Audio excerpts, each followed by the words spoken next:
welcome to the BPD Bunch. I'm your host, Xannie, and today I am here with Mo, Céline, Darren, and Katja. We're continuing our conversation from Wednesday about BPD and splitting. If this or other BPD-related topics interest you, please make sure to like, subscribe, and turn on your notifications so that you do not miss a single episode. Today we're going to talk about some of the most effective tools that we've used to manage splits. When I was thinking about this question in advance, I was thinking venting to someone else to help me check the facts, because I find check the facts a skill to do. I find it very hard to do on my own, especially in the moment. So venting to someone about it to help me check the facts, and then giving myself a bit of time before responding, I find really helpful. It's a good point, because I think articulating it, you have to have a certain control of your emotions to be able to explain it to someone in a manner that they understand or think is rational. So it's actually a good sign if you can articulate it, because it means it's actually you're on top of the, whatever you want to call it, passion, emotion, anger that's going on inside of you. So, because I would say, again, go back, sort of when I was younger, I could not explain what was going on to anyone. And they'd be like, it's just irrational. It's just like crazy. And where now as I'm getting older, I can explain it to people, which means that I'm on top of it and I know what's going on, and I know how to sort of put it into words that people who don't suffer and people who can't necessarily understand naturally sort of can start to pick up on why it's happening. That's so true. Yeah, the articulating thing, I think it's important maybe that I sort of explain like how I got to like where I am now. So like Céline, there was a long period of time where I was not really able to articulate it to the person that I was having the split with. I had to find an external person because I couldn't figure it out. And so for a long time, I would call my dad, because he's a very hyperlogical person. And so that really helped me to talk through some of these things. And one of my sort of dysfunctional beliefs is that if someone knows me really well and they do something to hurt my feelings, then it must have been on purpose, because they should know me well enough by now that what they're doing is going to hurt me. And one of the things that my dad has said to me once when I was sort of venting that to him was like, well, how often has this person in the past done something to hurt your feelings on purpose? And I was like, I don't think ever. And he said, well, what's the chance that they're doing it now? And I'm like, well, statistically, it's basically 0. And he was like, okay, so what are some alternative explanations? So having that person to talk to about it was very helpful. And specifically someone who was not going to egg me on, someone who was going to give me another side to things. I know that people have varying experiences with dialectical behavior therapy. One of the things that I learned from that, and really I don't think you have to have done DBT specifically to learn how to do this. It's just I did. And so I talk about it in a very DBT way, but learning how to be non-judgmentally mindful of what is going on and observing and describing your experience in as objective terms as possible. And what that means is, if somebody says to me, for example, I don't really want to go do this thing with you, in my head, I might have an emotional reaction as if they have said, I don't like you, or, you're not worth spending time with, or whatever.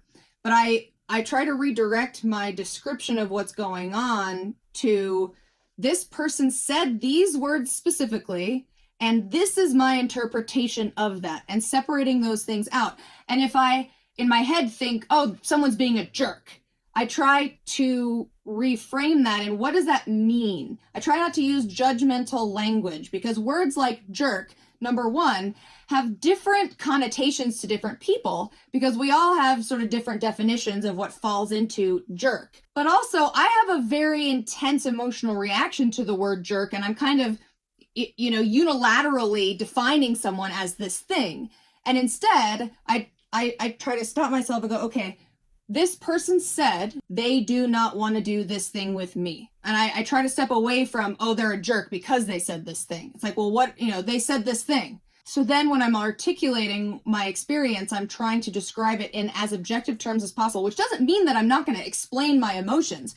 Fairly recently, I had a short moment with my husband where he said something. I felt criticized, and I said, I know that you said X, Y, or Z, repeated it almost word for word. What I heard in my emotional mind is that I am a horrible person, all of this stuff. I realize that these are not the same thing, but that is how I feel about it right now. And that helped in the moment to keep things from derailing, because I wasn't committing to my emotional interpretation, even though I still had it. Right. And this is one of those things that takes a really long time and a lot of practice to get there. There were definitely moments when I would feel really strongly that I needed to act in a situation, and that became a warning sign to me to go, no, step out of this situation. I have said before in conflicts, I'm too dysregulated to think clearly about this right now. I need to get out of here. And then I take a walk. Now I don't have to do that as much because I am able to articulate things most of the time. But, it's a process. It takes a lot of time. For me, it took like 4 years to get from just having complete splits to being able to articulate this stuff more regularly. And if you couldn't tell from other stories I've told, I also had a very extremely problematic expression of BPD. So it's like there's a lot to change.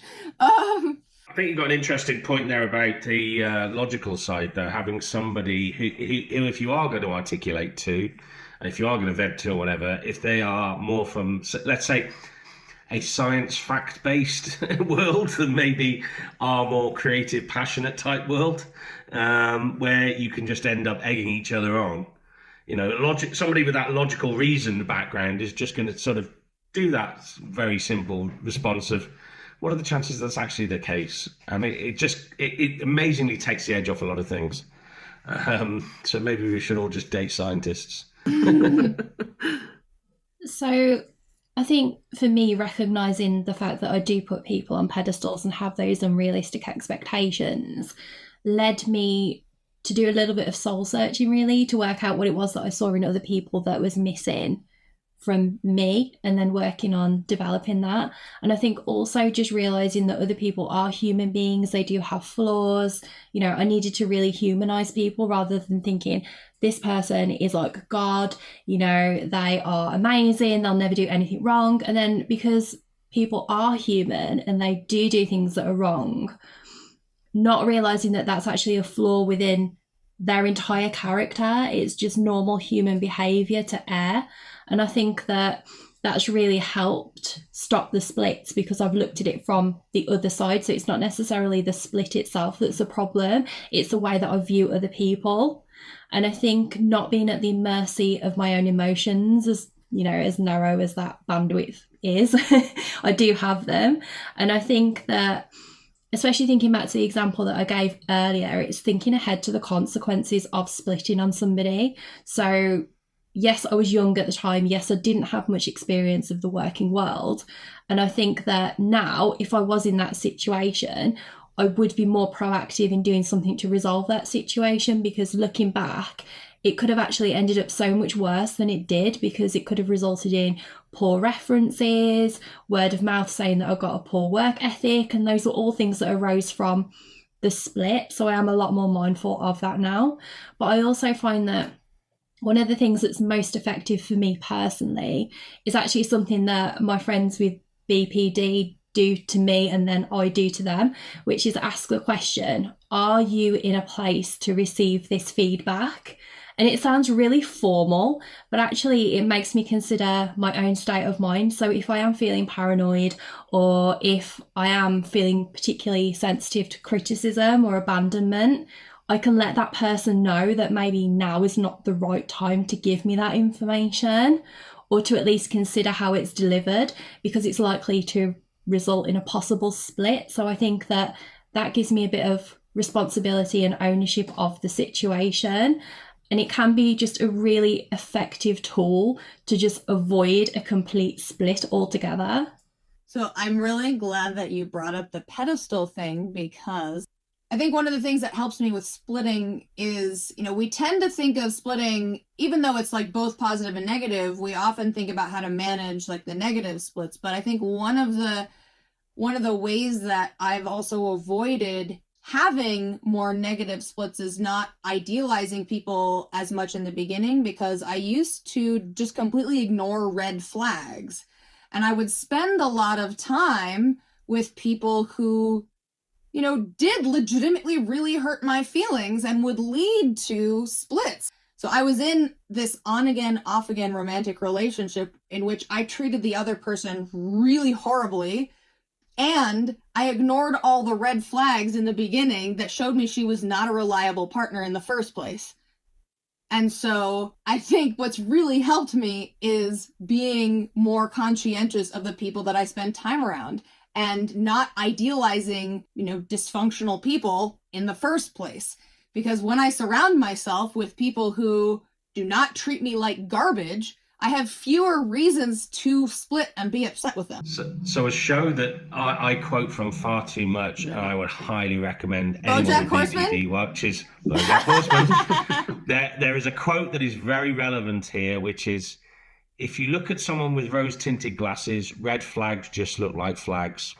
Oh. Which is perfect. And very true.